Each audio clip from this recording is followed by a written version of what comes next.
Ya, el taller de esta tarde, el que vamos a estar conversando hoy, ha sido llamado así Santidad en la mujer adulta. Y aquí hay dos variables o dos aspectos que rápidamente destacan. Uno tiene que ver con la santidad y el otro tiene que ver con la adultez.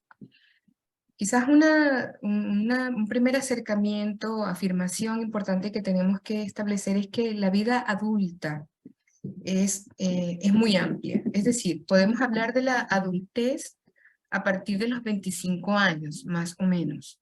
Desde el punto de vista legal, la adultez puede estar antes establecida en la ley de acuerdo a cada país, pero cuando hablamos del desarrollo humano, pensamos en las personas adultas a partir de los 25 años. Y por eso entonces hay al menos tres estadios dentro de todo este lapso de tiempo tan amplio. Está la adultez temprana, la adultez intermedia o mediana y la adultez avanzada.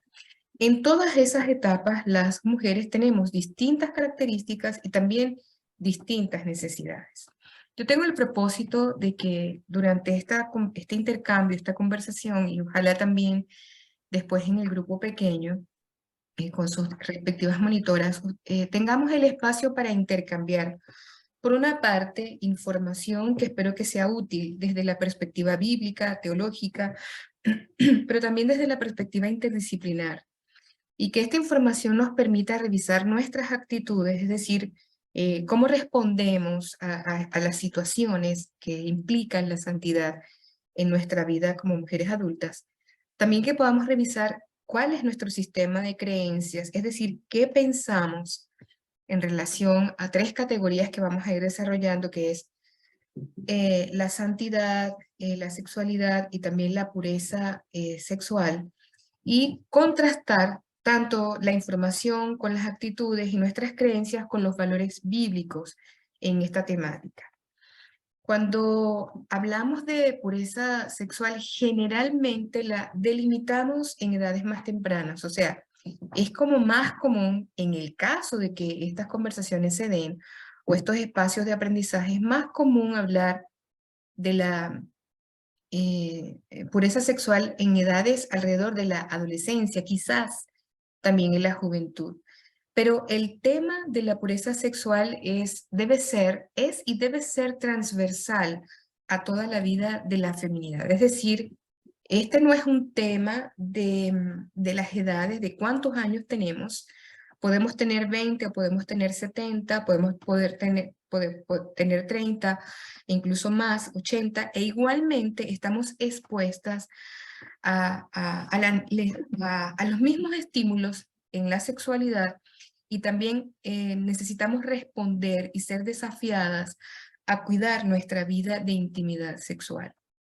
Pero además no solamente es un tema de edad, como acabo de decir, sino que también algunas veces pensamos que si estamos en vida de matrimonio, todos los temas de la sexualidad están resueltos.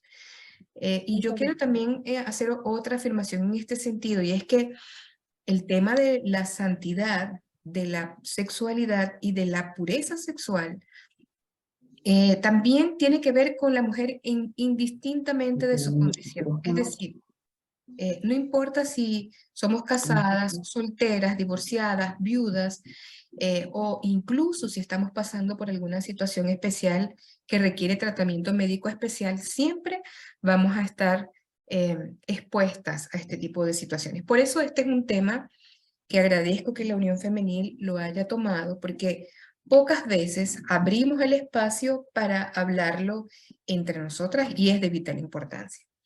Y aquí quiero plantearles algunas preguntas y que ustedes tengan a bien abrir el micrófono cuando ya volvamos un momentito a vernos las caras para que tengamos un primer intercambio. Yo les quiero plantear, ¿qué entienden o qué entendemos por pureza? Es una pregunta. Otra es, ¿tiene relevancia hablar de estos temas fíjense que he dicho tres categorías: santidad, sexualidad y pureza sexual? ¿Tiene importancia hablar de estos temas? ¿Por qué no hablamos? ¿Qué piensan ustedes? ¿Por qué no hablamos sobre sexualidad? Entonces voy a dejar de compartir un momento para vernos y a ver si nos animamos a comentar. ¿Qué piensan? Eh, ¿Qué es para nosotras pureza? Es importante hablar estas temáticas entre nosotras como mujeres, mujeres de iglesia, mujeres al servicio del Señor. ¿Por qué no hablamos? ¿Qué piensan ustedes? Me gustaría escuchar a unas dos, por ejemplo. ¿Quién se anima?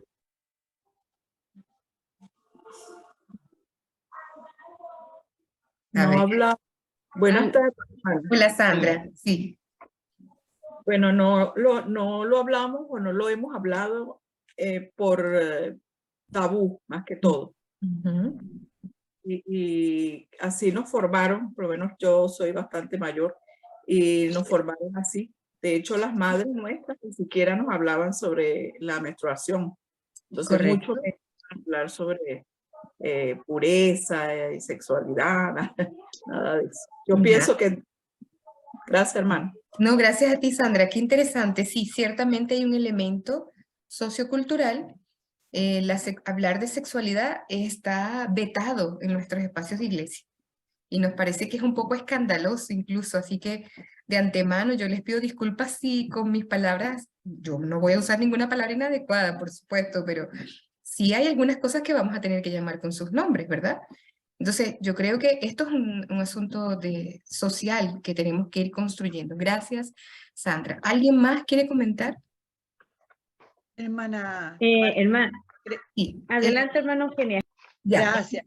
Creo sí, que, como decía la hermana anteriormente, es un tema que se ha considerado por siglos como sucio, como escondido, como que no debe ser ventilado, pudiéramos decir, abiertamente. Entonces creo que eso ha hecho que muchas de nosotras no hemos quizá tenido la información o el mostrarnos nuestras mamás, me refiero a mi caso personal, abiertamente muchas cosas que fueron ocultas, que uno antes no tenía idea cómo eran, que prácticamente eran tabú dentro de la conversación familiar, dentro de la conversación más íntima entre mamá e hija, refiriéndonos a nuestro género. Entonces creo que ha sido un tema muy, muy guardado, y dentro de las congregaciones también se ha considerado así, principalmente en la Iglesia Católica, para las que venimos de trasfondo católico. Exacto. Ya. Eugenia, muchas gracias por su valor para contarlo. Sí, ciertamente también es un tema que se interpreta como negativo, como sucio, ¿verdad? Y ya también vamos a ver un poquitito algunas cosas allí bíblicamente hablando. Sandra y Edith. Mi hermana, ya. Sandra, Edith y Carmen, y ahí paramos. Ya Sandra, Edith, Carmen, Ruth, y ahí paramos, ¿ya? Ya. Ya, bueno. ¿Quién habla primero? Sandra. Este es Ya, un Sandra. tema, Ya. este es un tema tabú, como decía la hermana, un tema que no se tocaba antiguamente, un tema que era como sucio tocarlo. Las mamás ni siquiera se lo pronunciaban a las niñas. Yo ya tengo 60 años de casada, hermana, entonces ya he pasado por muchas partes de la vida, uno de los años, ya voy en la cuarta, como dicen los Generación, ancianos, ya. sí, como dicen los ancianos. Entonces yo le doy gracias al Señor, pero ¿sabe qué? Que fue muy malo, porque lo hacía que cuando uno preguntaba, ya uno era promiscua, ¿no es cierto? Exacto. Entonces preguntaba cosas de personas grandes. ¿Y por qué? ¿Y por qué me llega la menstruación? ¿Por qué sangro? ¿Y para qué sangro? ¿Y por qué sucede? Y no le contaban que también podían venir los hijos, todo eso, las mamás que no menstruaban. Le podían todas las historias pero no se la contaban, porque ellas fueron enseñadas así y ellas enseñaban así también lo mismo, ¿no? Excelente. No se superaban, no se Sí, superaban ellas. es verdad. Entonces, era como una falta de respeto. Era como que si los niños le contaban a los papás, la mamá iba a quedar muy mal. Sí. Carmen, muchas gracias. Destaco de su participación ese aspecto de la crianza y ya lo vamos a retomar un poquitito, así que muchas gracias por su comentario. Sandra, si también brevemente nos puedes decir, Sandra Jiménez. Bueno, solamente comentarle que, bueno, las hermanas ya dijeron todo lo que, lo que yo quería decir, que es un tema tabú, es un tema prohibido. En la familia, independiente del credo que se mantenga, es un tema que en la familia poco se toca. Y cuando se enfoca de muy mala manera. Porque hoy en día vemos el libertinaje que hay.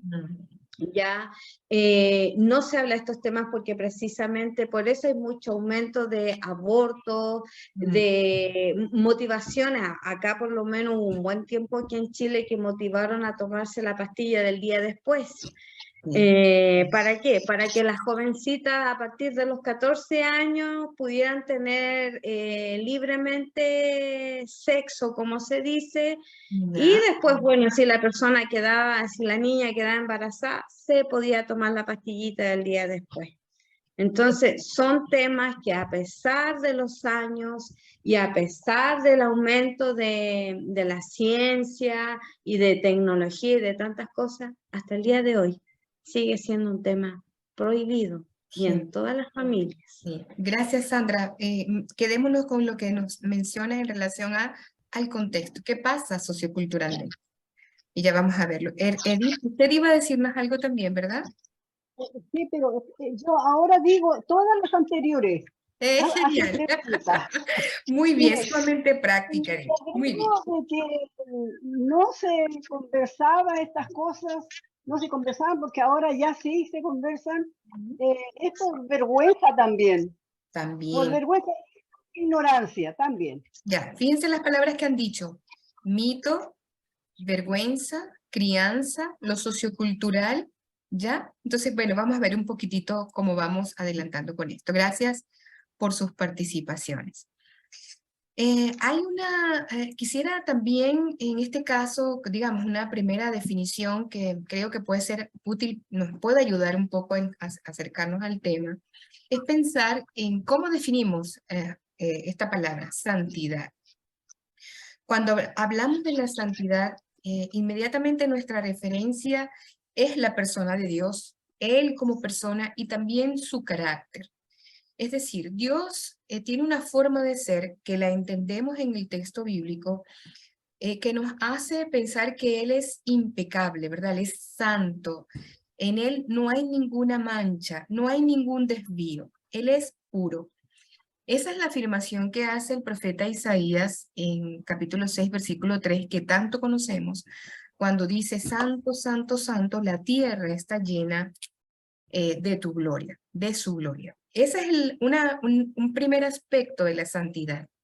Pero después hay otra dimensión de la santidad que nos toca a nosotras como personas, como creyentes. Yo no estoy hablando de que la santidad solamente tenga que ver con la mujer. La santidad es para todas las personas creyentes, todas las personas que hemos tenido un encuentro con Cristo, hombres o mujeres. Solamente que ahora voy a estar hablando para nosotras como mujeres, ¿verdad?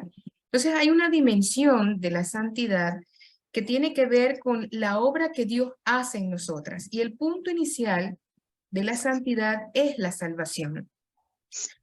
Cuando ocurre el encuentro salvífico, es decir, cuando nosotras aceptamos a Cristo como nuestro Salvador, y allí recibimos esa posibilidad de ser llamadas santas por la obra redentora y transformadora de Cristo en nosotras, ejecutada en la cruz del Calvario. Hay otro aspecto que tiene que ver con la santidad, que es lo que ocurre cuando estamos juntas como iglesia, cuando somos parte del cuerpo de la comunidad, porque también la salvación tiene una dimensión corporativa, comunitaria, es decir, Dios nos separa, y ese es el sentido de la santidad o de la consagración, y nos hace ser parte de un grupo de hombres y mujeres afines, cuya expectativa, la de Dios, es que nos parezcamos a Él en nuestra forma de ser y de vivir. Y hay otro aspecto de la santidad en que como un proceso, el Espíritu Santo nos acompaña para que nuestras vidas sean transformadas. Como vemos, hablar de santidad se refiere a un proceso completo, donde Dios, su carácter, es la principal referencia. Y quiero afirmar eso a través de estos dos versículos. El primero está en la primera carta de Pedro, capítulo 1, versículos 15 y 16, cuando dice: más bien sean ustedes santos, en este caso santas, en todo lo que hagan. Es decir, hay un sentido de identidad. Somos santas en nuestra manera de vivir. Somos santas en lo que hacemos. Y el hacer tiene que ver con pensar, sentir, hablar, comportarnos. Y es un comportamiento que es como la respuesta o correspondiente a la obra de Dios en nuestras vidas. Por eso, miren, aquí hay un primer llamado a la santidad. Pero después hay otro que plantea la segunda carta a los Corintios, capítulo 7, el versículo 1, cuando vemos que dice: tenemos estas promesas. Si ustedes revisan el capítulo anterior, Pablo les está hablando a los lectores sobre la importancia de cuidar el cuerpo como templo del Espíritu Santo y no dejarnos desviar por el pecado. Y ahí hay una promesa al final que dice que Dios es el que nos contiene, Dios es el que nos sostiene y nos permite experimentar esta pureza de la cual el autor está hablando. Entonces, cuando él dice, y parte diciendo en el versículo 1 del capítulo 7, tenemos estas promesas, queridos hermanos y hermanas, purifiquémonos, es decir, presentémonos intachables, limpias, puras, sin manchas, y lo presenta en dos sentidos, tanto en el cuerpo, es decir, lo material, lo físico, lo tangible, lo palpable, lo cotidiano, porque no hay nada más cotidiano que nuestro cuerpo, ¿ya? Y también en el espíritu, es decir, en esa dimensión en la que solemos cultivar nuestra espiritualidad para presentarla de la mejor manera delante de Dios. Y la última parte, que no es menor, tiene mucha importancia, dice entonces, porque cuando nos purificamos, es decir, cuando hacemos lo necesario para presentarnos santas y sin mancha, entonces estamos haciendo nuestra parte, fíjense que dice, para completar en el temor de Dios la obra de nuestra santificación. Es decir, hacemos nuestra parte esperando que Dios hace la suya para seguirnos transformando. Y como también dice Pablo, pero en la carta a los Efesios, nos transforma y nos santifica para parecernos cada vez más al carácter de Cristo. Entonces, observemos. Hemos hablado de la santidad. La santidad tiene implicaciones integrales, completas.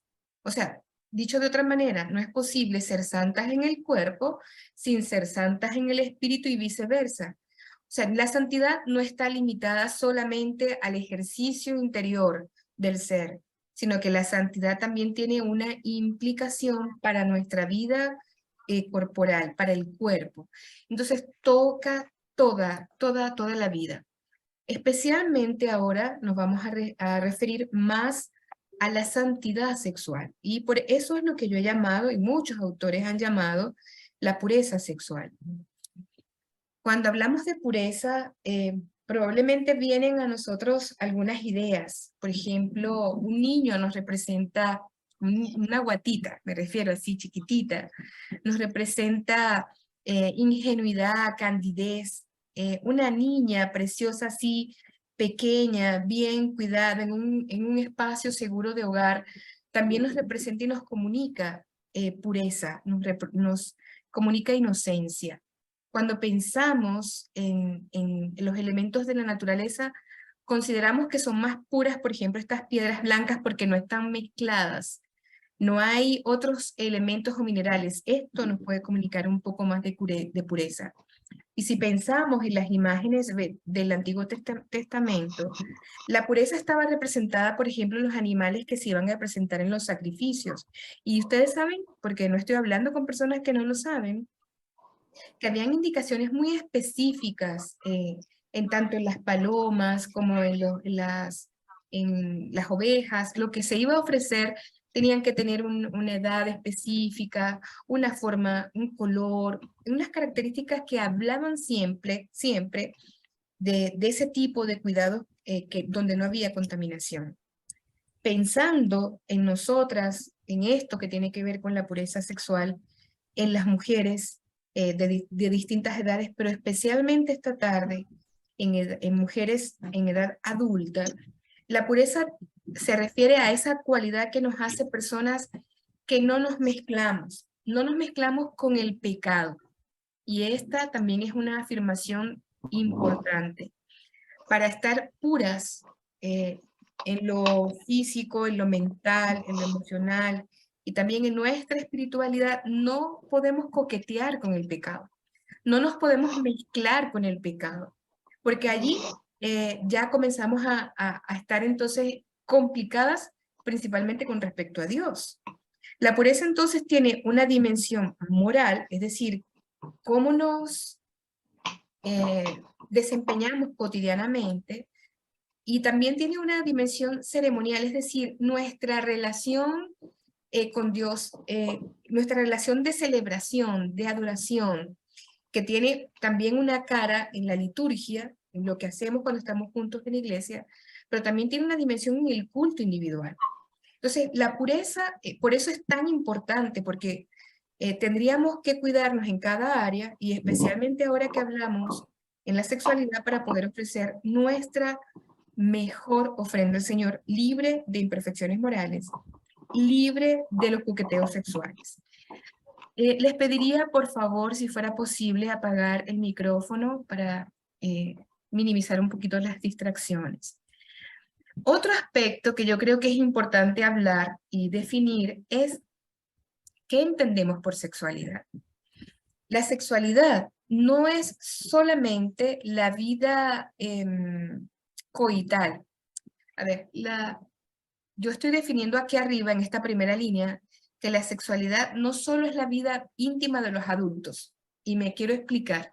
Con toda la intención he puesto aquí vida adultos porque para poder tener una sexualidad activa, responsable, necesitamos tener no solamente la madurez biológica que de pronto, por ejemplo, nuestros adolescentes pueden tener porque biológicamente tienen su aparato reproductor listo para la procreación y listo para la actividad sexual, sino que hablo de la adultez en el término de la responsabilidad, sin menospreciar las edades tempranas, pensando que es en la adultez donde hay la posibilidad de tomar decisiones para poder realmente tener una vida de intimidad. Y también, de esta manera, aunque lo vamos a mencionar un poco más adelante, señalar que desde la perspectiva bíblica y cristiana, la intimidad sexual solo es posible dentro del marco del matrimonio. Pero lo otro que estoy diciendo es que hablar de sexualidad no solamente se refiere a la genitalidad, al coito, al momento del lecho entre el esposo y la esposa, sino que también la sexualidad se refiere a otras cosas, a otras formas, como el coqueteo, el juego previo, la seducción, el uso de la vestimenta con intencionalidad seductora, a mirar, a ver o a dejarse ver. Entonces, quisiera que vayamos ampliando nuestra definición.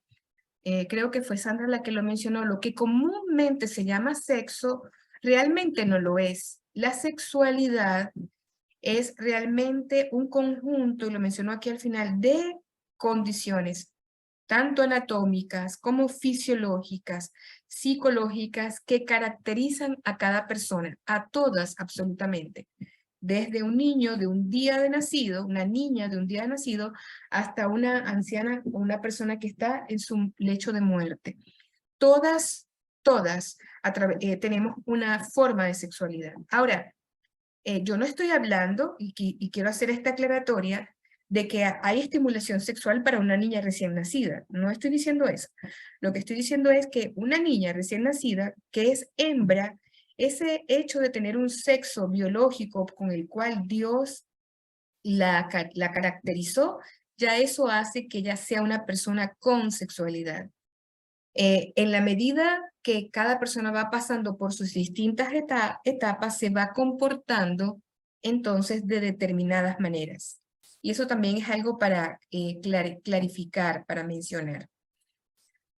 También es importante tener presente, un poco ustedes lo hablaban cuando estábamos intercambiándose un ratito, ¿cuáles son algunas condiciones favorables para que todas desarrollemos una sexualidad adecuada?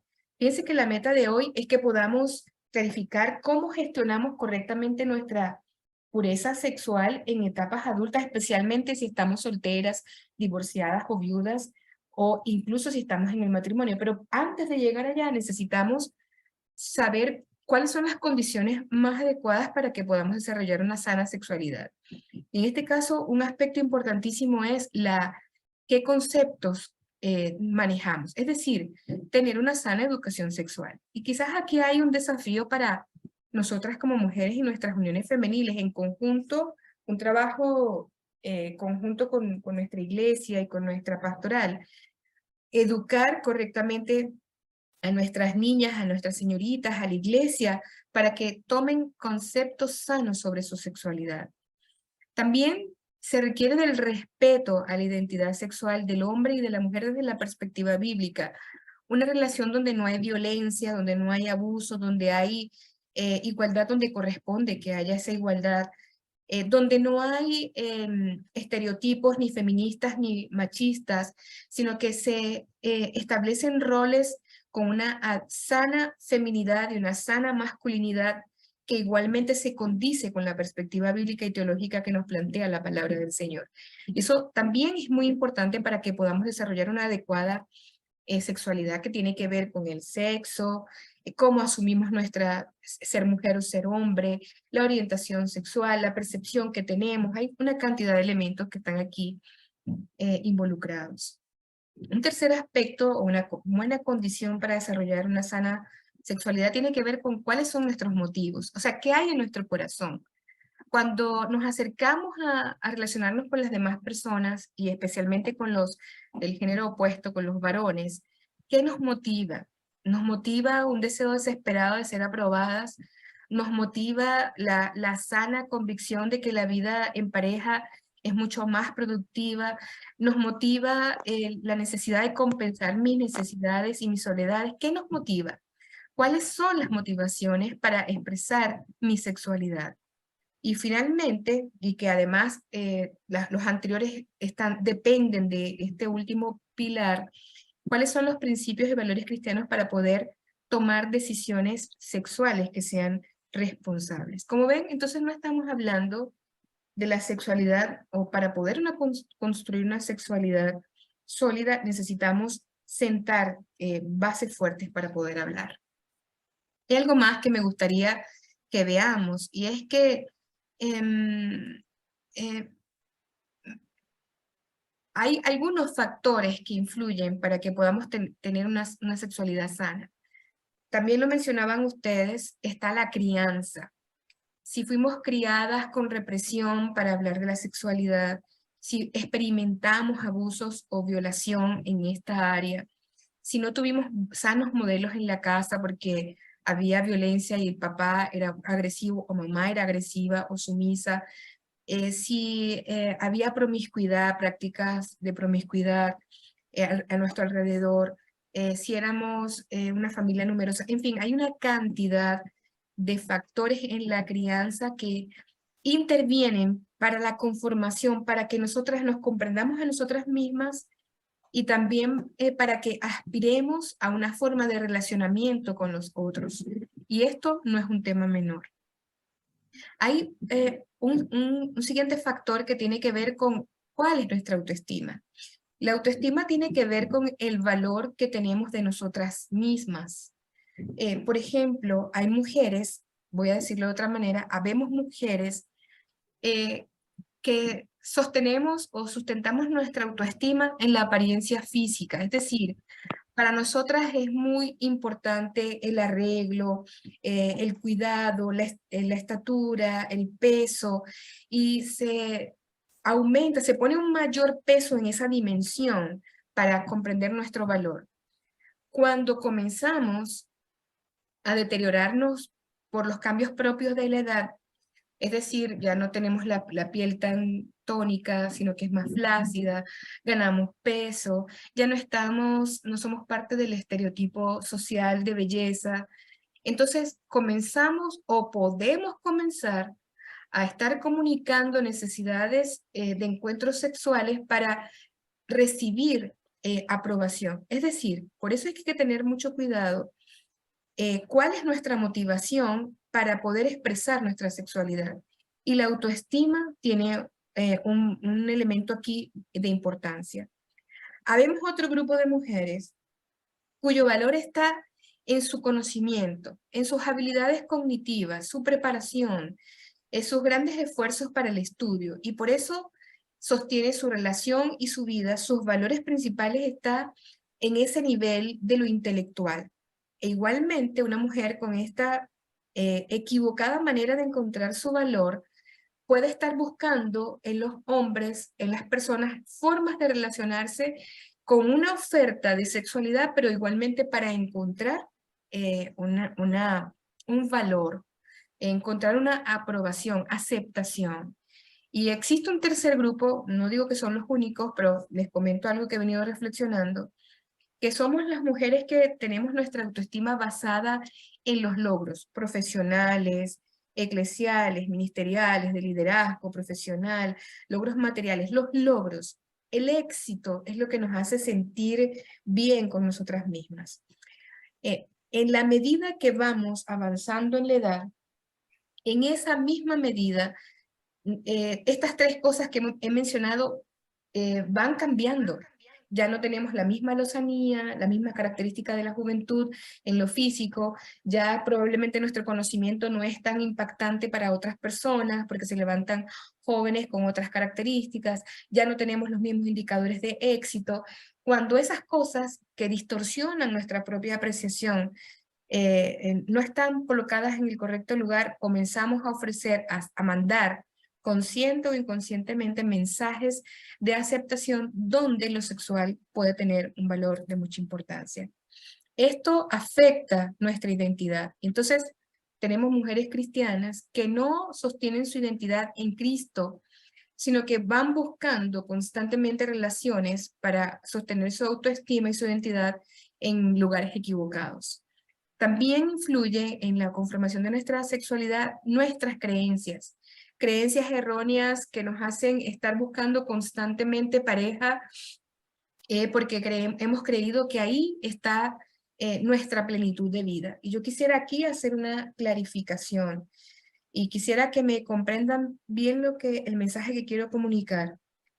La palabra de Dios establece que la mejor condición de la vida humana es el matrimonio, ¿sí? Y en eso no hay discusión. Yo soy defensora de esa situación. Las mujeres que deseen y quieren casarse y tienen la posibilidad de hacerlo, que vivan y cuiden a sus maridos y que sean amadas por sus maridos.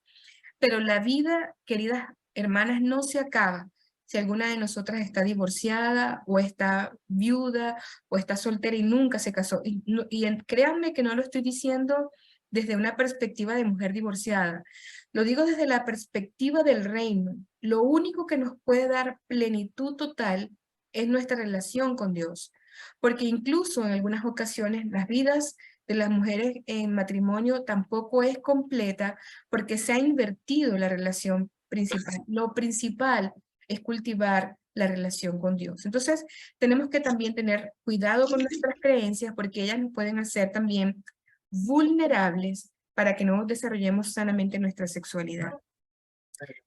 También, si hay experiencias previas, por favor, si podemos apagar el micrófono, también pueden haber experiencias previas que no nos permitan manejar correctamente, es decir, ya lo mencionaba antes con los factores de crianza, haber sido abusadas, haber tenido relaciones codependientes, haber sido rechazadas, hace que esas experiencias previas determinen de alguna manera cómo vamos a estar manejándonos en esta dirección. Ustedes esta mañana, algunas de ustedes, estuvieron en el taller de la gestión de las emociones. Si no somos capaces de controlar, de autorregular nuestras emociones, tampoco vamos a a poder autorregular nuestro deseo sexual. Y el deseo sexual no solamente está presente en las mujeres más jóvenes, las mujeres adultas de mucha edad también pueden tener mucho deseo sexual, aunque no estén activas sexualmente. E incluso se puede dar la situación en que puedan tener muchos deseos e igualmente estén activas sexualmente. Hay otro filtro, otro elemento que es importante, que es la experiencia de fe. Y aquí no estoy hablando de cuántos años tenemos en el Evangelio, ni de cuántas veces a la semana vamos a la iglesia. Estoy hablando de cómo construimos nuestra relación espiritual con Dios. ¿Cuánto tiempo dedicamos a ese encuentro con el Señor? ¿Cuánto le conocemos de cerca, no de oídas, sino de cerca? Porque en la medida que cultivamos esa relación en ese habitáculo cercano, íntimo, ahí vamos a poder tener mayor solidez, ser más firmes, tener más estrategias, reconocer nuestros límites, vamos a poder aprender a pedir ayuda para que Dios intervenga en nuestro favor y eso nos da el lente, la perspectiva, el enfoque necesario. Y las dos últimas menciones tienen que ver en estos factores, tienen que ver con la falta de límites.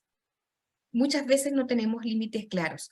No es que los demás no pongan límites, es que nosotras no ponemos límites.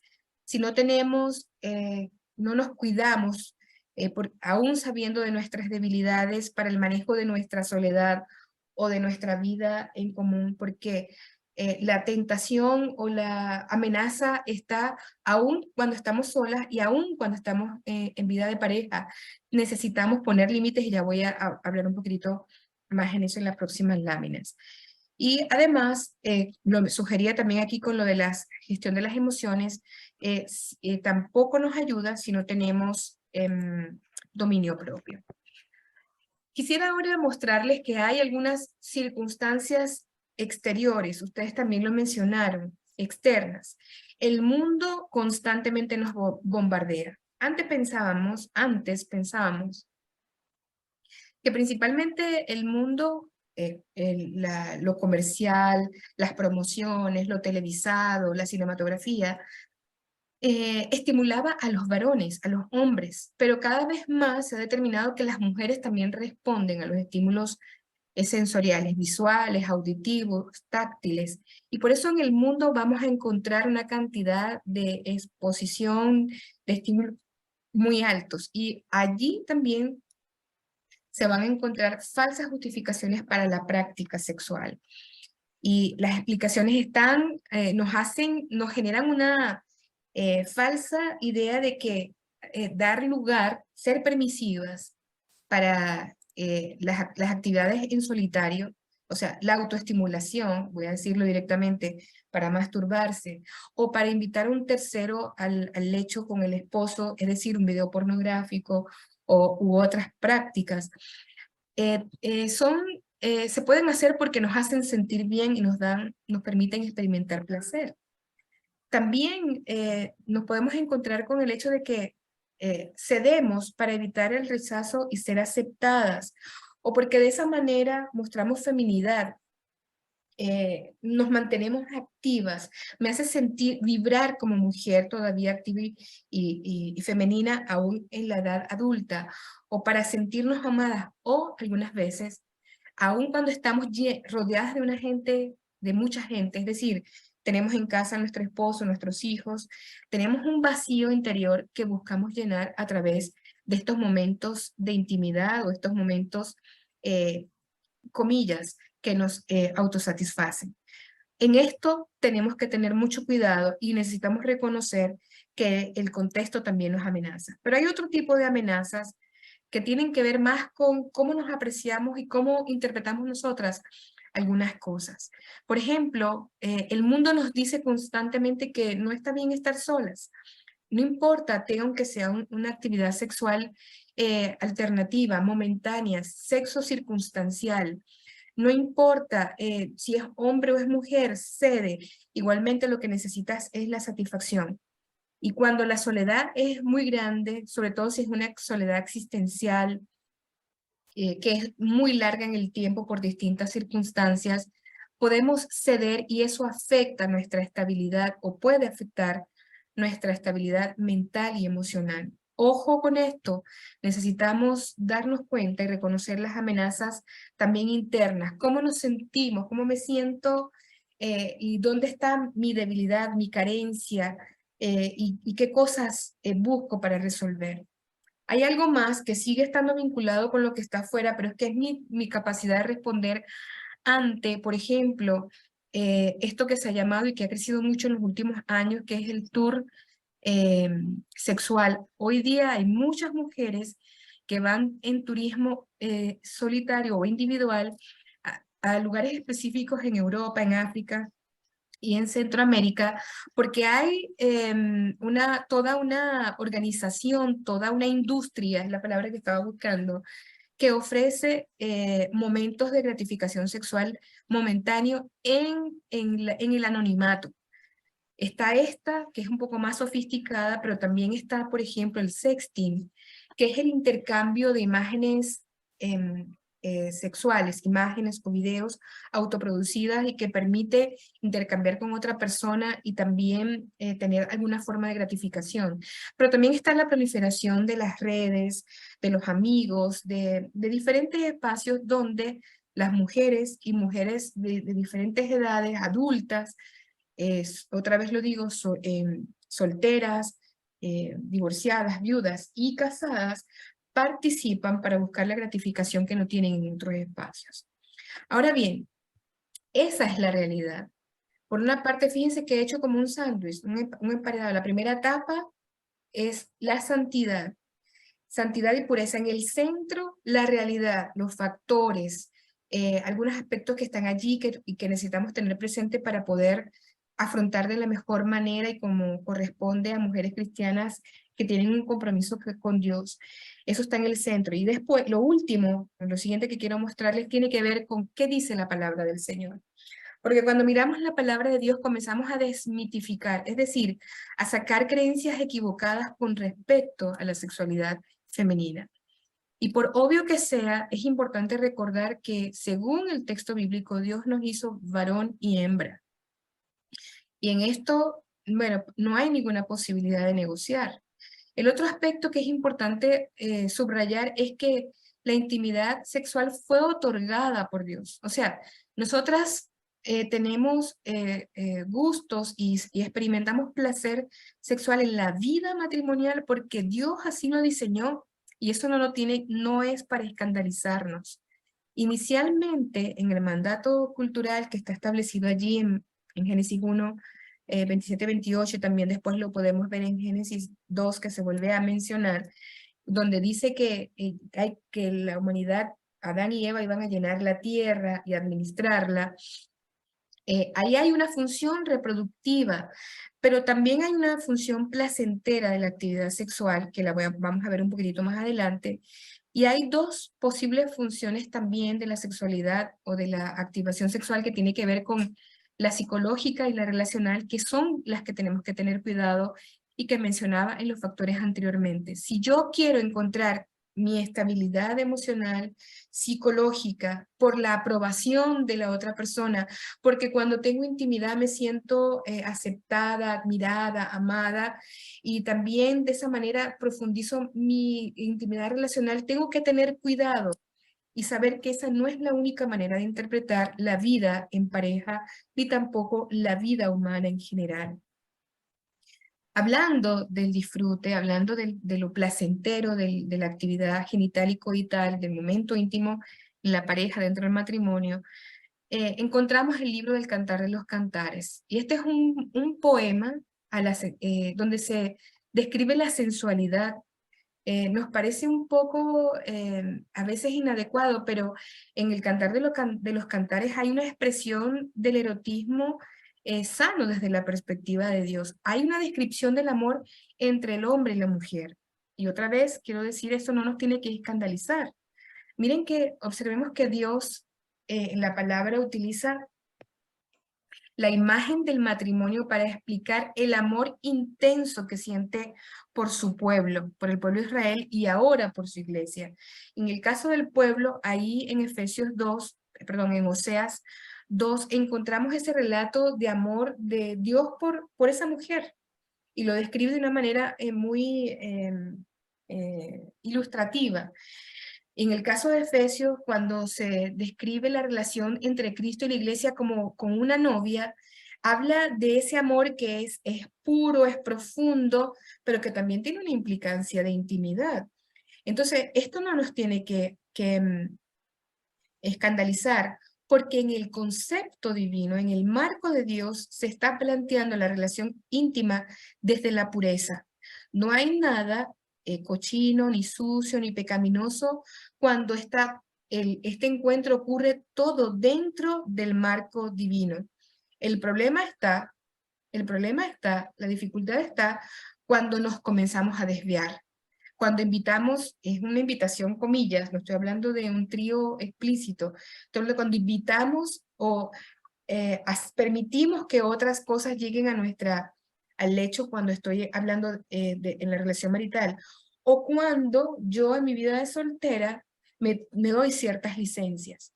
Veo series, teleseries, veo programas, veo películas, me acerco a lectura erótica, escucho música que me exacerba en la sensualidad y no tengo el cuidado de apartarme, no porque soy puritana en el sentido negativo de la expresión, sino que no me aparto entendiendo que Dios está demandando de mí ese sacrificio de santidad y pureza. Entonces necesitamos recordar eso, y en esta lámina solamente les quiero leer en Proverbios 5, los versículos 18 y 19, donde dice: sea bendito tu manantial y alégrate con la mujer de tu juventud, como sierva amada y graciosa Gacela, sus caricias te satisfagan en todo tiempo y en su amor recréate siempre. Y esto también es ratificado en Hebreos 13:4, cuando habla del lecho sin mancilla. Hay otro aspecto que también es importante tener presente cuando hablamos de este tema, y es lo que el apóstol Pablo planteó en varias ocasiones en las cartas. Él habla de un catálogo de vicios y virtudes, es decir, una lista donde se mencionan virtudes espirituales y donde también se encuentran los pecados o vicios. Y una de las listas que más conocemos es la de Gálatas 5, el versículo 19 dice: y manifiestas o expresas, evidentes son las obras de la carne, adulterio, fornicación, inmundicia, lascivia, y continúa. Y me quedo con esas 4 en especial porque todas aluden a la sexualidad humana. El adulterio, teniendo vida de pareja, la fornicación, estando solas, en ambos casos hay desvíos de la pureza sexual. Y por eso es tan importante que nosotros prestemos atención y podamos determinar que la inmoralidad sexual está contada dentro de los pecados en esas distintas listas que están allí en esta presentación. Hay un recordatorio importante en este gráfico que les dejo acá, y es que la sexualidad tiene una dimensión física, una dimensión mental, es decir, vamos a poder tener momentos en que solo ocurre en nuestra mente. Esto no solamente le ocurre a los hombres. Si ustedes son honestas con ustedes mismas, nadie tiene que decir aquí absolutamente nada en público, pero hay ocasiones que en nuestra mente damos lugar a este tipo de pensamientos. También en nuestras emociones, todas tienen una repercusión en nuestra sexualidad. Y el siguiente gráfico que les quiero mostrar es este, para mencionar que la espiritualidad es transversal a todo nuestro ser. Nuestro cuerpo, como dice Pablo en un pasaje que ahí se los voy a mostrar en las últimas diapositivas, nuestro cuerpo es el templo del Espíritu Santo. Sí, este cuerpo humano que a veces responde incorrectamente a otros estímulos, en este cuerpo habita el Espíritu de Dios. Y es una tremenda paradoja que nosotros le demos lugar a nuestro cuerpo en la autoestimulación, o viendo pornografía, o viendo series que no nos hacen bien, o hablando, teniendo conversaciones improductivas e insanas, o permitiendo que otros nos vean, generando material que no es adecuado. Es una tremenda incoherencia que nosotras creamos, como era una creencia muy arraigada en el tiempo del Nuevo Testamento, especialmente las cartas juaninas, donde había una división entre lo que pasaba en el cuerpo y lo que pasaba en el espíritu. Entonces necesitamos cultivar nuestro cuerpo, nuestra mente, nuestro corazón, porque todo comunica espiritualidad. Y por eso también me parece que es bien oportuno el texto de la carta de Tesalonicenses cuando dice, porque esta es la voluntad de Dios. Ustedes después pueden leer los 2 versículos siguientes.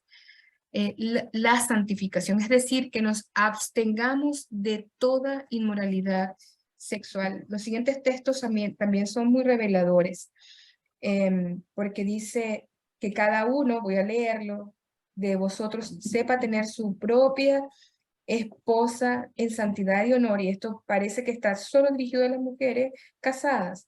Dice, no en pasión de concupiscencia como aquellos que no conocen a Dios. Es decir, hay un llamado específico a que nos cuidemos en cualquier situación en que estemos.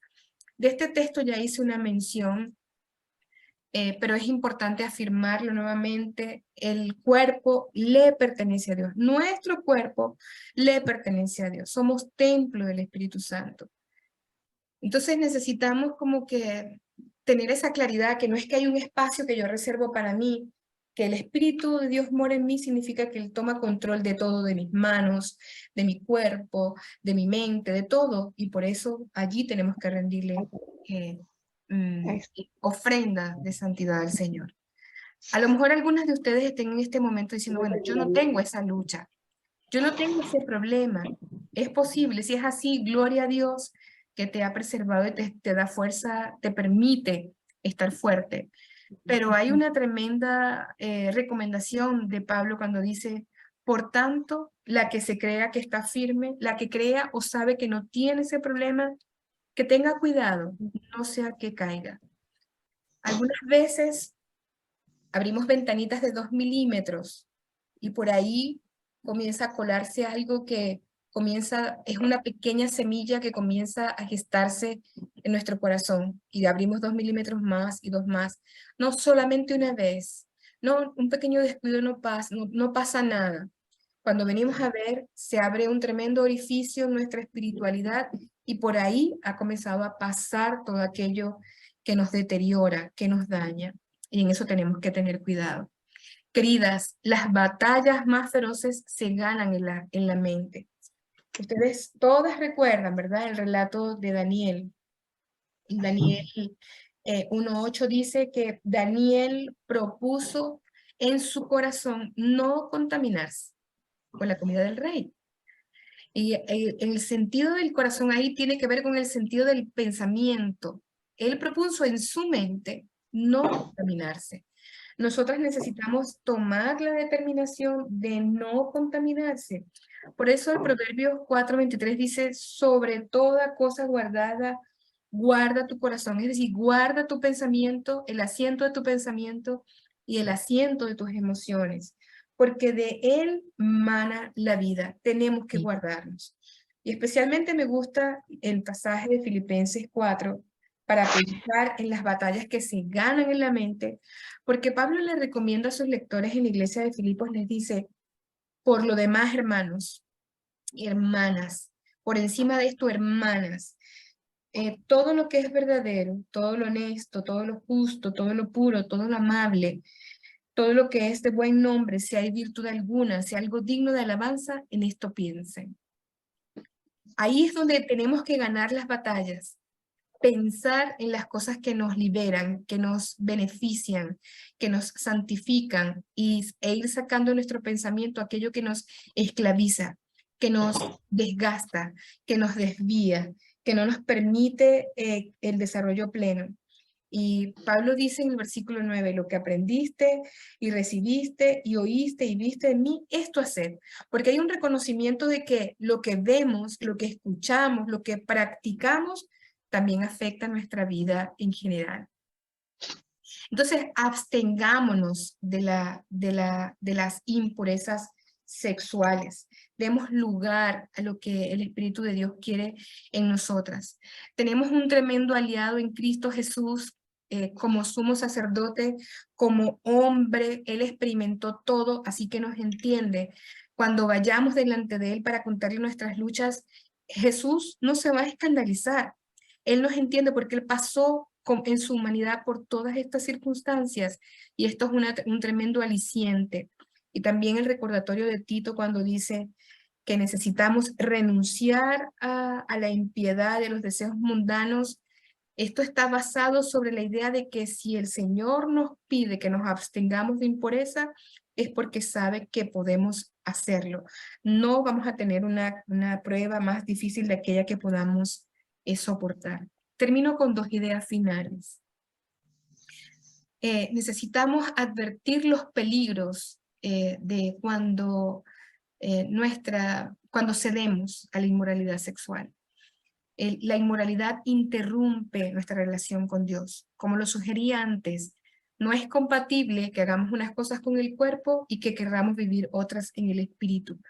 Si algo nos afecta en alguna de nuestras dimensiones, eso interrumpe la relación con Dios, obstruye nuestro crecimiento espiritual, afecta a todo el cuerpo porque lo que nos pasa a una afecta a las demás personas de nuestra iglesia. Sí, hay un sentido de sistema. Lo que, como dice ese texto, lo que le pasa a uno de los miembros afecta a todos los demás. También afecta nuestra autoestima porque nos hace creer que la satisfacción momentánea de un encuentro en solitario, de una autoestimulación o de un encuentro esporádico o momentáneo con alguien para encontrar gratificación sexual nos da valor, y eso es una mentira de Satanás. Es una mentira que se ha instalado y se puede instalar en nuestra mente y tenemos que tener cuidado con eso. Lo último que les quiero decir, queridas, no nos confundamos. Una cosa es reprimirnos, inhibir nuestros impulsos, tragarnos, aguantar. Y otra es procurar tener el control del Espíritu de Dios para que nos sujete, para que Él nos frene, para que Él nos haga plenas, para que en Él encontramos satisfechas todas nuestras necesidades. Cuando miremos la vida de esa manera, no vamos a vernos de menos. No seremos menos porque no tenemos pareja, no seremos menos en nuestra condición. Y por eso es importantísimo que cultivemos nuestra vida de oración. No esa oración mecánica o que hemos aprendido como una rutina. Es esa oración que nos lleva a conocer experiencialmente a Dios. En el conocimiento del hebreo, conocer a Dios significa relacionarnos con Él, leer la palabra, escuchar su voz por la palabra, rodearnos de personas sanas, personas que en la conversación sea en momentos para nutrirnos, para animarnos, para que se avive y se cultive el espíritu, el fruto del espíritu, sí, para que crezcamos en amor, gozo, paz, paciencia, benignidad, bondad, fe, mansedumbre, templanza. Necesitamos seleccionar correctamente con qué alimentamos nuestra mente. Los devocionales, la música, las películas que vemos, a dónde nos estamos exponiendo. También, según sea nuestra capacidad física o nuestra salud, practicar actividades deportivas para poder drenar nuestra energía, descansar lo suficiente, porque cuando no dormimos bien y pasamos noches en vela, somos más tentadas. Dice que el ocio, y en las horas nocturnas especialmente, el ocio es madre de muchos males. Así que también este es un área para poder tener cuidado. Poner límites físicos, reales, concretos. A otras personas, a hombres que se nos acercan con otros intereses, si es que vemos que no hay un interés genuino en el acercamiento, o a nuestra propia soledad. No puedes permanecer sola en la casa, entonces sal, ocúpate dignamente. Visita a algunas hermanas, haz llamadas, dedícate a la piedad, pero pon tú misma los límites que sean necesarios para no ceder a la tentación sexual. Rinde cuentas a alguna persona confiable.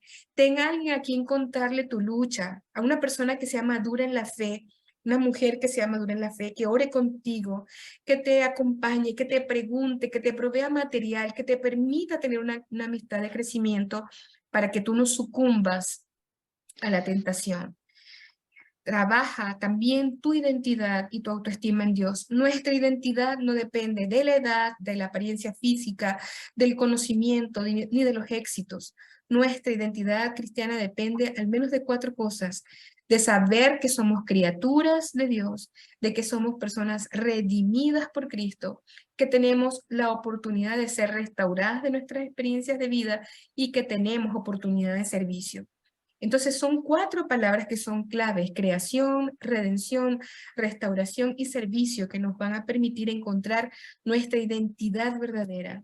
Si encontramos en esas 4 claves suficientes elementos para construir nuestra identidad, vamos a encontrar también propósitos en nuestra vida. Y en eso consiste el ejercitarnos integralmente.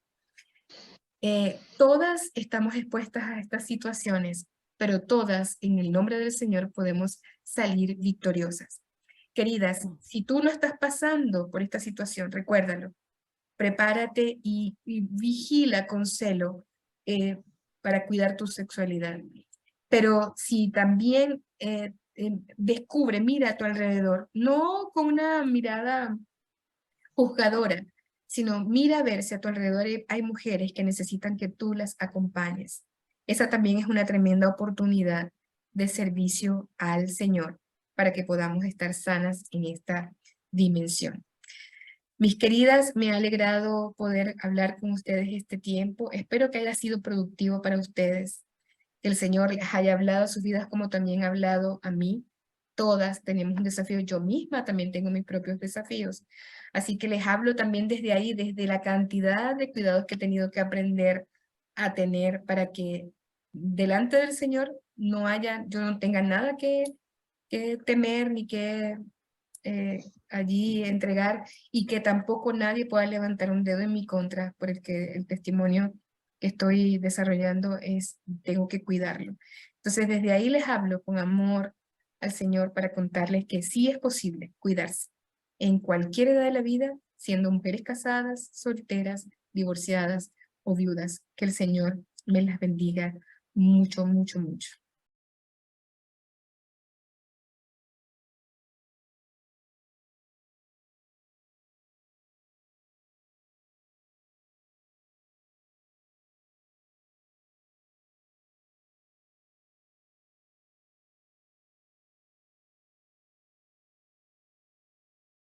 Así que gracias, hermana, por poder volver a estar con nosotros. Hay una pregunta para usted que la mencionábamos hace un rato atrás.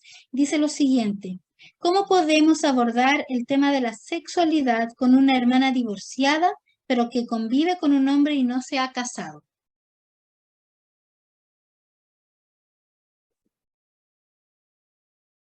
Gracias, hermanas, por la pregunta. Bueno, sí, realmente es un tema bastante complejo. Nos encontramos distintos enfoques teológicos para tratar de resolver esta pregunta. Incluso hay quienes hoy día favorecen la libre decisión en ese sentido. Yo creo que hay cosas como para evaluar y considerar. ¿Qué pasa o qué es lo que ha determinado hasta este momento que estas personas convivan y no hayan tomado la decisión del matrimonio? Es como un poco para explorar antes de tomar algún juicio en ese sentido. Siempre es un poco bueno saber el contexto, las historias personales, saber qué ha pasado, cuáles son los temores. Llegaron así al Evangelio, o sea, con esta decisión de vida. Son varias de las cosas que tendríamos que, desde esta perspectiva, tratar de saber para acompañar a la hermana que ha estado divorciada y que ahora está conviviendo. Generalmente las personas, las mujeres, para hablar solamente en este caso de nosotras como mujeres, después de un divorcio quedamos muy heridas, y si no tenemos los temas resueltos nos cuesta resolver una relación con un compromiso mayor como el matrimonio. Entonces quizás por eso es tan importante indagar qué ha pasado, porque de pronto en esa conversación descubriremos que las hermanas necesitan otro tipo de acompañamiento para que sus vidas sean realmente restauradas, y no solamente forzarlas a cumplir un elemento que es tan importante para nosotros como es el matrimonio delante de Dios y delante de las autoridades. Entonces, antes de dar una fórmula que vamos a aplicar de manera estática con las personas, necesitamos saber un poco su historia, el contexto, saber si es que hay algún elemento en la historia que ella ha experimentado que la esté llevando a evitar ese nivel de compromiso. Ponernos al lado significa acompañarlas sin juicio, escucharlas y mostrarles también la verdad bíblica que las anima a ordenar la vida siempre que sea posible. En este caso hablando de ordenar la vida civil y la vida también desde la perspectiva del reino. Pero pasa por eso, al menos esos tres aspectos yo creo que hay que tener muy presente y cuidar. La historia personal, el contexto en que se está dando esta situación, saber si ella necesita algún acompañamiento adicional para sanar de esas heridas previas relacionadas con el divorcio. Y después de eso, lo tercero es acompañarla. Mientras que acompañamos, vamos mostrando la verdad bíblica hasta que ella finalmente tome su decisión. Recuerden que siempre cuando acompañamos, nosotros no tomamos la decisión la toman las personas. ¿Ya? Amén. Muchas gracias, hermana Tamar. Quizás, cierto, un poco indagando al respecto de la misma pregunta, ya que nuestras talleristas han ido respondiendo de a dos preguntas a la vez. ¿Cuál es su postura, y aquí ya más personal, con respecto a cuál debiera ser o cuál es, a su parecer, la decisión que debiera tomar una persona cristiana que queda sin pareja, ya sea por viudez o por separación? ¿Debiera considerar la abstinencia? ¿Hay permisos, hay licencias? Ya. Bueno, otra vez igual hay que poner la vida en contexto, ¿ya? ¿Por qué? Porque las preguntas que tendríamos que plantearnos es ¿cuáles fueron las circunstancias alrededor del divorcio de esa persona? Por ejemplo, sería una interesante pregunta para saber cómo orientar. Yo ahora estoy hablando solo desde la perspectiva bíblica, teológica y eclesial, ¿sí? No estoy hablando necesariamente desde una perspectiva psicológica. Entonces, desde esa perspectiva, preguntar cuáles son las circunstancias alrededor nos puede ayudar un poco para orientar también la decisión de la hermana, si la opción que tiene es la abstinencia, el mantenerse pura, reservada, sin una nueva relación, o si dependiendo de de la causa, de la decisión que se tomó, ella tiene la posibilidad de rearmar su vida. Digamos que desde el punto de vista bíblico, las razones más manejables para explicar el divorcio están relacionadas con el adulterio, también el quiebre del pacto porque una de las partes abandonó el matrimonio y el abandono puede estar relacionado, por ejemplo, con la violencia intrafamiliar o el abuso sexual o algunas otras formas de violencia. En al menos esas dos situaciones, desde el punto de vista bíblico, se pueden dar argumentos o explicar para comprender las situaciones alrededor de una decisión de divorcio. Si ese es el caso y la hermana se siente en condiciones, está lista para elegir, ella podría ser acompañada, pero siempre un proceso de divorcio lleva a la persona a estar experimentando un duelo. Y ese duelo igualmente también hay que acompañarlo. Entonces, es un proceso que algunas veces va a tomar más tiempo dependiendo del origen o lo que haya causado ese divorcio. Si la persona, es la mujer la que tomó la decisión o es el hombre el que tomó la decisión, qué cosas ocurrieron allí. Allí hay que acompañar a la persona, a la mujer, bueno, a la pareja en general, pero hablando de mujer, hay que acompañarla a ella para que pueda manejar y elaborar correctamente ese dolor de la separación por un divorcio, especialmente si es un divorcio contencioso, un divorcio que tiene unas características de complejidad. Y luego de eso, que ella realmente esté sana, ya lo que dije antes, vuelvo a lo que dije antes, acompañarla para que ella tome la decisión va a depender de resolver su vida, lo que viene para matrimonio o para el celibato, el servicio, el ministerio, va a estar un poco relacionado con cómo se dieron todas las cosas y cuán sana esté ella para poder asumir una nueva relación. Amén, amén. Muchas gracias, hermana Tamar, ¿cierto?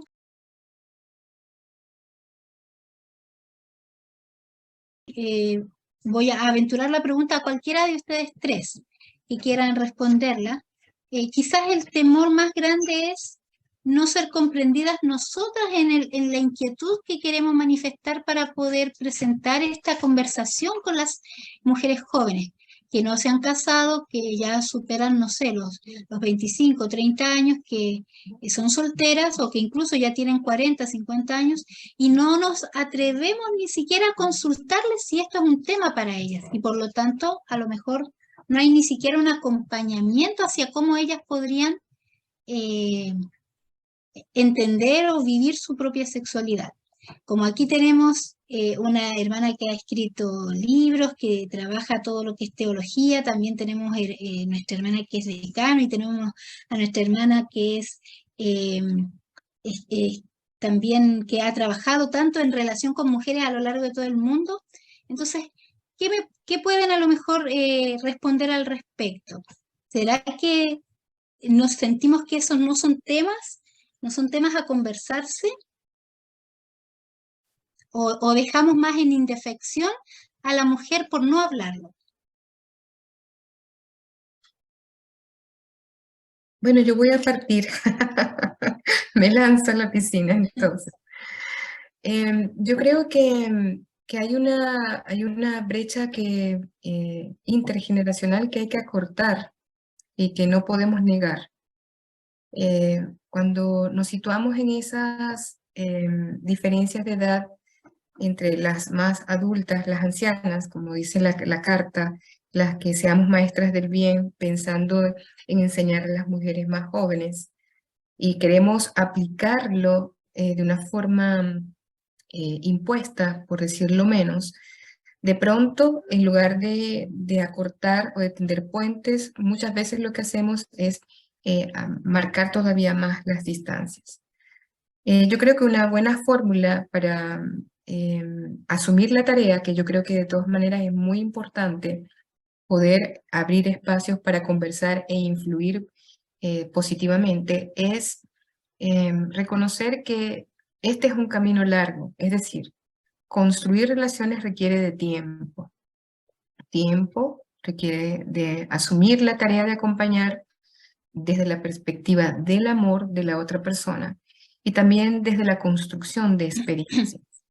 Si estamos hablando, por ejemplo, de abrir espacios de iglesia donde crecemos juntas, mujeres de diferentes edades, no podemos, sería desde mi perspectiva, una falsa meta o no una meta tan adecuada pretender resolver todo en una sola sesión. Esto requiere de tiempo, como dije antes.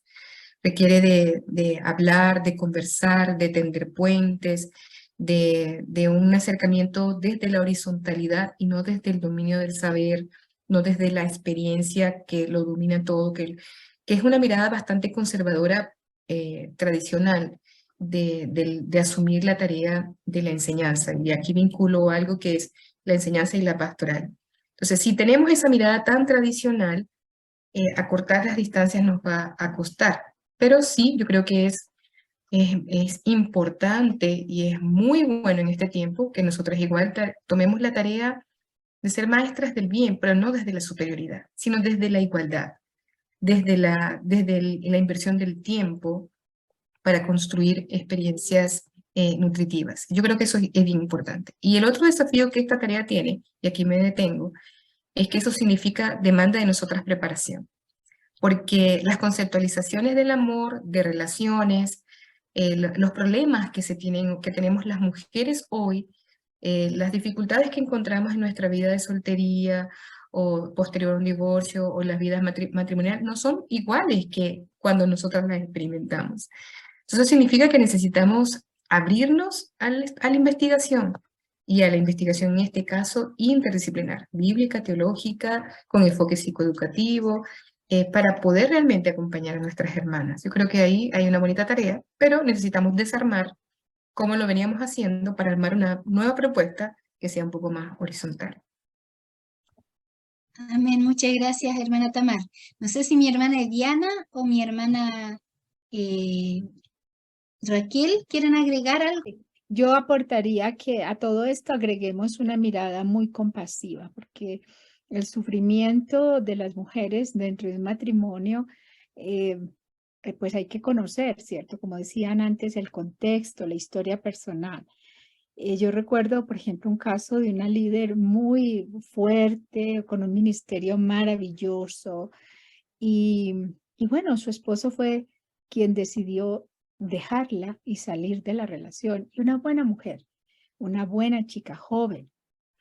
A veces hay relaciones rotas que no queremos que se rompan, que les tocó vivir. Yo creo que tenemos que tener esa mirada compasiva, y la culpa con la que estas jóvenes cristianas tienen que vivir es enorme, porque ellas conocen lo que la palabra dice. Y ella, por ejemplo, me decía, ella estuvo en tratamiento conmigo de duelo por esta pérdida tan enorme. Y ella decía, pero es que, ¿por qué Dios permitió esto? ¿Por qué me tocó a mí? Si Él odia el divorcio, si Él odia ese versículo, ¿cierto? Que Dios odia el divorcio.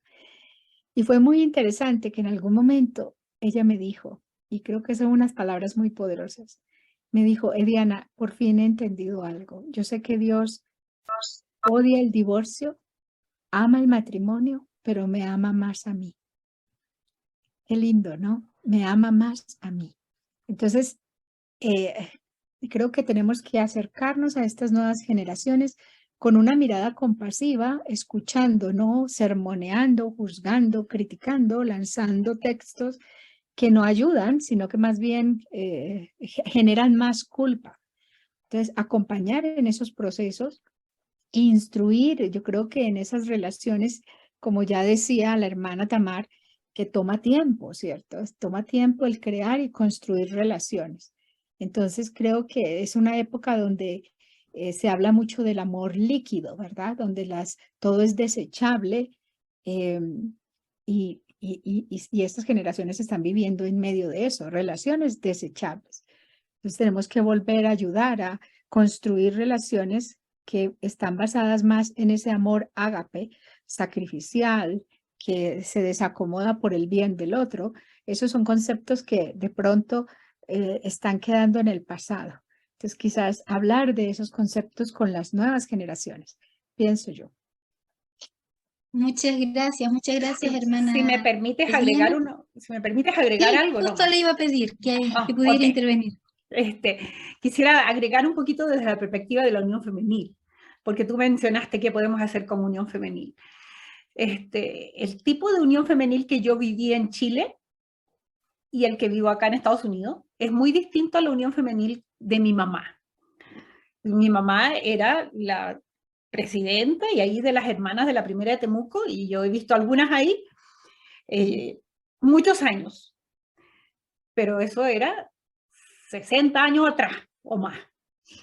Después yo fui presidenta de la Unión Femenil y toda la cosa, y trabajé mucho en las uniones femeniles, y mi unión femenil era distinta a la unión femenil de mi mamá. Cuando mi mamá era presidenta, la unión femenil se reunía a las 2 de la tarde, después lo cambiaron a las 3 cuando llegó la televisión y había que ver la teleserie, y entonces empezaron a juntar más tarde. Es verdad. Pero para que lo digo eso porque esos son los cambios a los que debemos irnos adaptando. O sea, a veces son cosas tan simples, pero que tienen que cambiar nuestra manera de pensar. Después, cuando nosotros, a lo mejor muchas de ustedes se criaron con las auxiliares de niña y los embajadores del rey y los rayitos de sol, y ahora ¿cuánto nos cuesta llevar a los niños a una clase escuela dominical o a una organización infantil? Porque la mente de los niños ha cambiado. Ellos están bombardeados en la escuela con otro tipo de cosas, y para llegar a la iglesia a pintar una hojita, entonces no produce sentido. las muchachas jóvenes de ahora ya no quieren saber, obviamente, nada con la Unión Femenil, no quieren compartir con nosotras estas cosas. Pero si nosotras no somos capaces de nosotros acercarnos a ellas, menos ellas se van a acercar a nosotros. Si nosotras nos acercamos solo con espíritu de juzgar, de decir lo que estás haciendo está mal, que así no debes pensar, y no estamos dispuestas a escuchar y a participar junto con ellas, no vamos a avanzar, ni vamos a lograr que las cosas cambien. Una de las frases tan repetidas y que usamos mucho es que cuando nosotros éramos, es porque llegamos a que todo el pasado fue mejor. Pero no todo el pasado fue mejor. El pasado muchas veces tenía cosas escondidas, por eso se parecía mejor que ahora. Ahora la gente habla más y expresa más sus emociones, expresa más sus circunstancias. Entonces, todo tiene que cambiar. Por eso me alegro que la Unión Femenil en Chile tiene como presidenta a una muchacha joven, porque esperamos que eso traiga, y la anterior también era bien joven, eso traiga cambios en la mirada de la organización, para acercarnos, si no, nos vamos a ir muriendo de muerte natural, ya que mencionaron la Unión Femenil y por haber trabajado tanto aquí y en otras partes, es que quise intervenir desde esa perspectiva. Gracias. Muchas gracias, hermana Raquel, y de verdad estoy segura que para todas mis hermanas este tiempo de poder haber estado con ustedes compartiendo fue realmente maravilloso.